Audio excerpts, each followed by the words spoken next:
श्री परमात्मने नमः। ओम करचरणं कृतं वा कायजं कर्मजं वा श्रवणैनं जं वा मानसं वा पराधमं विहितं वा सर्वं एतत् क्षमसो।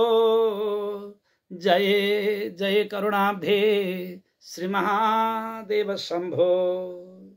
आदरणीय दर्शकबिन्दुहरू, सदाशिव भगवान कैलाशपति भोले बाबा पशुपतिनाथलाई दण्डवत प्रणाम गर्दै हाम्रो नियमित प्रस्तुत हुँदै आएको हिमवत खण्ड कथा वाचनको यस अध्यायमा जब पूर्व अध्यायमा स्कन्द कुमारका मुखारविन्दबाट अगस्त्य मुनिले श्रवण गर्नुभयो, भगवान कैलाशपति भोले बाबाको आशीर्वादबाट ब्रह्मा र विष्णुको अहंकार चूर्ण भयो। ब्रह्मा विष्णु दुवैजनाले भगवान सदाशिवको ज्योतिमय स्वरूपको दिव्य 1000 वर्षसम्म सेवा गर्नुभयो, जसले यो अद्भुत लीला चरित्र सुनिसके पश्चात अगस्त्य मुनिले स्कन्द कुमारलाई कोटी कोटी प्रणाम गर्दै भन्नुहुन्छ, प्रभु हजुरका मुखारविन्दबाट सदाशिव भगवान ज्योतिमय स्वरूपको लीला श्रवण गरे, अब यसभन्दा पछिका महिमा पनि श्रवण गर्न पाए हुन्थ्यो भनेर बिन्ती गर्ने भएका अगस्त्य मुनिलाई स्कन्द कुमार आज्ञा गर्नुहुन्छ। हे अगस्त्य मुनि, भगवान ब्रह्मा र विष्णु जब सिद्ध भगवान ज्योतिमय स्वरूपको भगवान ब्रह्मा र विष्णु ज्योतिमय स्वरूपको दिव्य 1000 वर्षसम्म सेवा गरेर बस्नुभयो। जब संसारको सृष्टिको कार्यकाल पूर्ण भयो, सृष्टिको कार्यकाल पूर्ण भइसके पश्चात ज्योतिमय स्वरूप भगवान जलामयमा विलीन हुनुभयो। जलामय संसार जो समुद्रका बीचमा जहाँ ज्योति छ, त्यो ज्योतिको प्रकाशित भएर जस्ता प्रकारले सुवर्णमय कमलका फूलमा अर्थात् पदमका फूलमा बीचमा ज्योति प्रकाशित भए जस्तै, घिउको बत्ती बले जस्तै जलामय संसारमा ज्योति स्वरूप भएर त्यो अनन्तकालसम्म दिव्य ज्योति प्रवाहित भइरह्यो।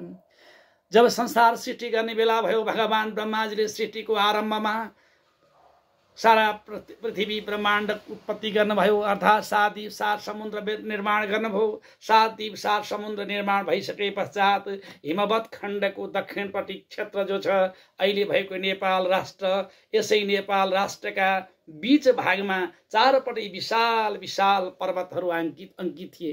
ती विशाल चारपट्टि भएको पर्वतका बीचमा विशाल पोखरी थियो। त्यो दिव्य पोखरीका बीचबाट झललल परेको दिव्य प्रकाशित ज्योतिको स्वरूप देखेर सारा देवताहरू अन्तरिक्षमा बसेर ज्योति स्वरूप भगवानको उपासना गर्दथे। जुन ज्योतिको स्वरूप देखेर भगवान सिद्धि विनायक पाल्नुभयो।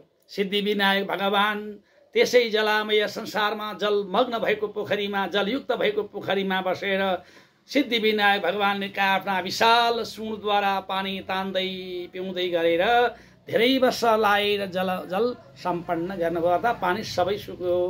पानी सुकिसके पश्चात जहाँ पानी पोखरीमा पानी सुकेपछि माटो मात्रै भयो, यस्तो माटोले सम्पन्न भएको यो भूमण्डलको पनि अति मनोरम आनन्दमय, जसलाई अहिले हामी कान्तिपुर भन्दछौँ, यसै कान्तिपुर दिव्य धाममा अनन्त वनबुटाहरूको निर्माण भयो।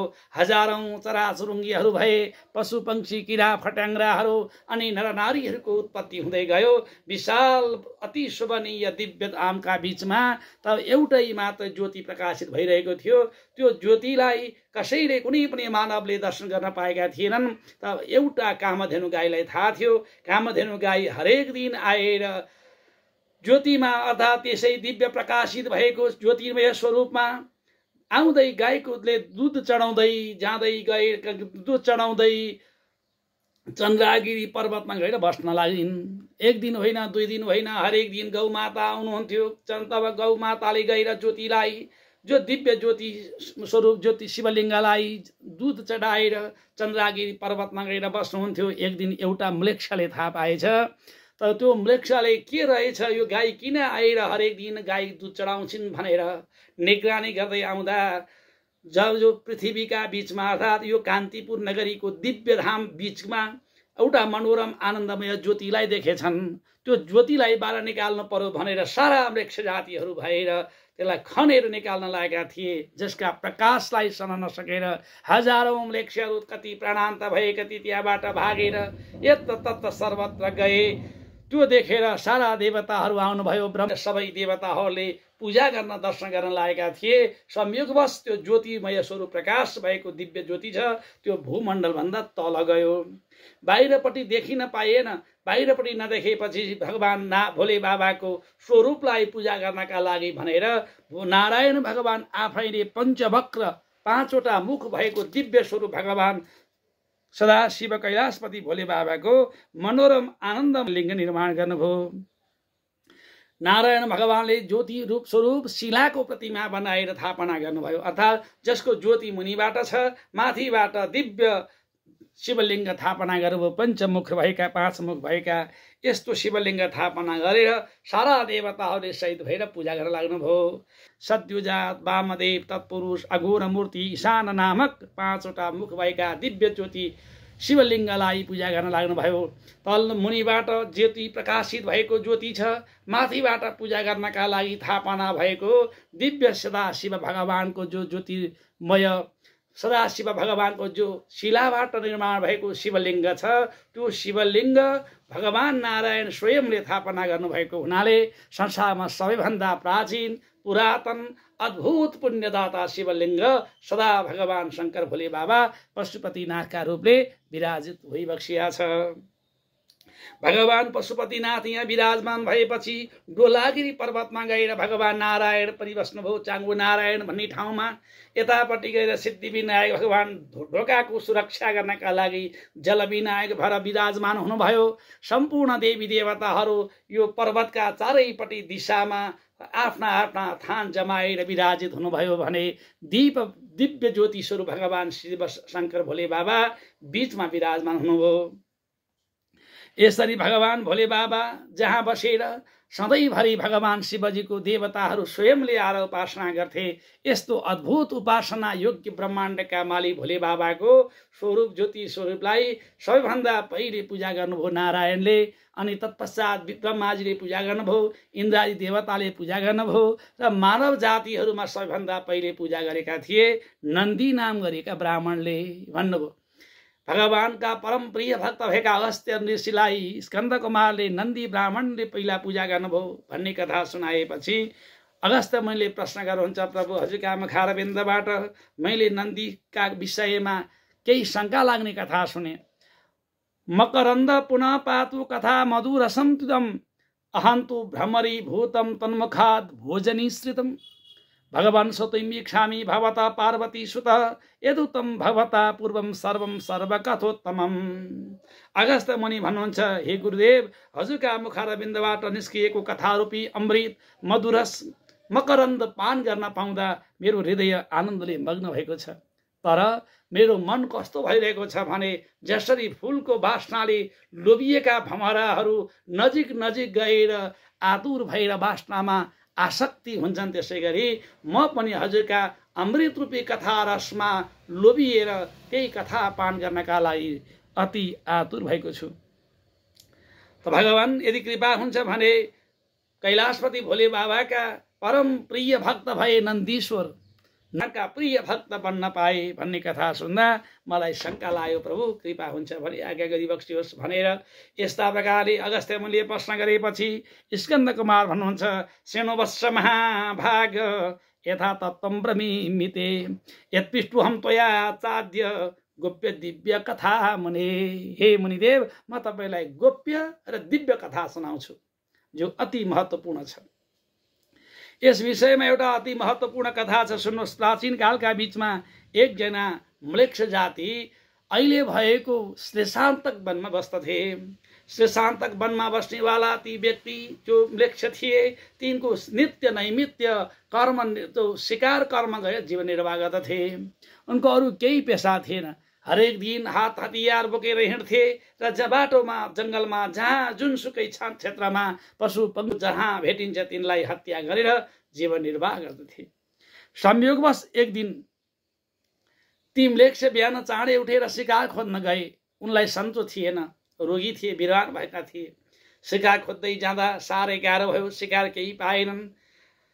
त घर फर्किने बेलामा बागमतीका तट जसलाई हामी श्लेषान्तक वन भन्दछौँ, श्लेषान्तक वनको फेदीमा उनले गए र जलाशयको बागमतीको पानी पिए। समय थियो कार्तिक महिनाको शुक्ल पक्षको पूर्णिमाको समय थियो।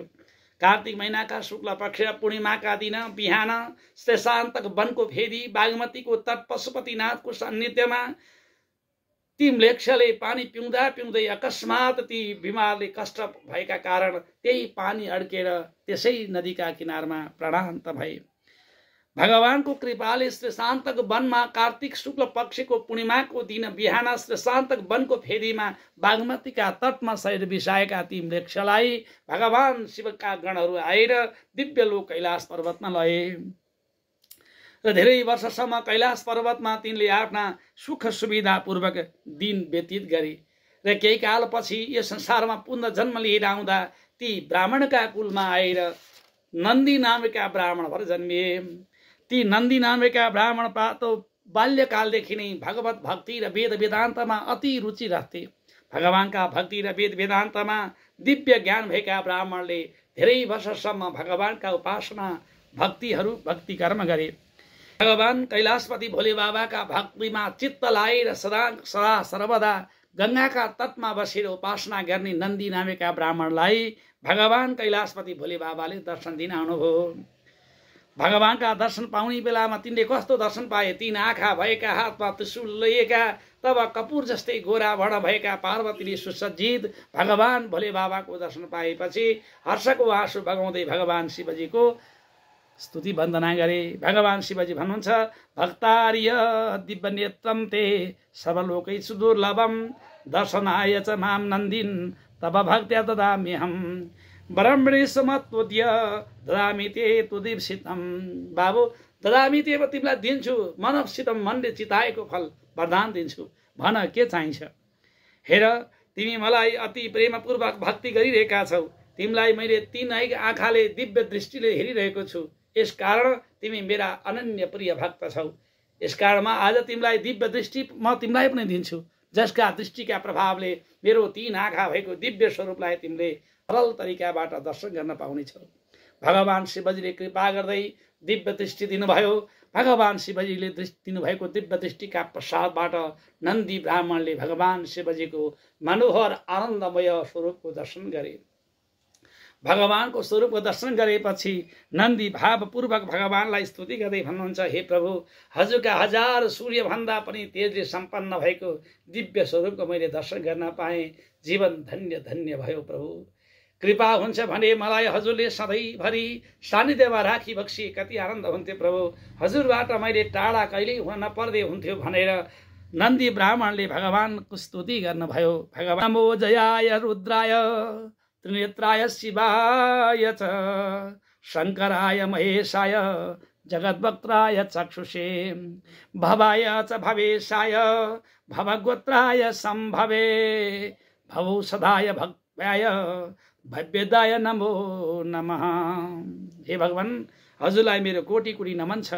हजुर तीन आँखा भएका समस्त जगतलाई आनन्द दिनेवाला देवताका पनि देवता, हे महादेव, हे शङ्कर, हे जगतका प्राणीका प्राणी स्वरूप भएका हे चक्षु स्वरूप भगवान, हजुर संसारका समस्त जगतलाई उत्पत्तिकर्ता गोत्रज पनि हजुर हुनुहुन्छ। हे शम्भो, हजुर भव्याय भवलोकाय समस्त लोकलाई भवेश्वर भवगोत्र भवौषधि अर्थात् संसार रूपी जगतका औषधि, संसारिक जो रोगका औषधि पनि हजुर हुनुहुन्छ। संसार जगतका गोत्र पनि उत्पत्तिकर्ता पनि हजुर हुनुहुन्छ। हे भव्य, हे कल्याणदायक भगवान, हजुरलाई मेरो कोटि कोटि नमन छ। त नन्दीले स्तुति वन्दना गर्नुभयो। त नन्दीको स्तुति देखेर भगवान भोले बाबा सन्तुष्ट भएर भन्नुहुन्छ, हे नन्दी, आजदेखि तिमी मेरा अति प्रिय भक्त शिरोमणि भयो। तिमी मेरा अनन्य भक्त, मेरा वाहनका रूपले तिमी सधैँभरि मेरो सान्निध्यमा रहन पाउनेछौ र आजदेखि तिमी यस्तो दिव्य पद पाउनेछौ जब सधैँभरि म कैलाश दरबारभित्र बसेका बेलामा तिमी मेरा ढोकामा बसेर सम्पूर्ण कैलाशको रक्षा गर्नेछौ। जसले मेरो सेवा गर्ने बेला पहिला तिम्रो सेवा नगरिकन मेरो सेवा गर्छ भने उसले कहिल्यै पनि मेरो पूजा गरेको पुण्य पाउँदैन भनेर भगवान भोले बाबाले नन्दी नामेका ब्राह्मणलाई नन्दीश्वरको पद दिनुभयो र नन्दीश्वर ब्राह्मण पनि धन्य धन्य भनेर भगवान शिवजीको शरणागति हुँदै स्तुति वन्दना गरेर लाग्नुभयो। र आदरणीय भक्तजनहरू, तहाँ भन्दा पछि भगवान शिवजीका दिव्य दरबारमा हरेक दिन नन्दी बाहिर ढोकामा बस्नुहुन्छ। नन्दीको पूजा नगरिकन, नन्दीको दर्शन नगरिकन शिवजीको दर्शन गर्नाले जो चिताएको फल प्राप्ति हुँदैन। यसकारण पहिला नन्दीलाई भगवान पशुपतिनाथले वरदान दिनुभएको थियो।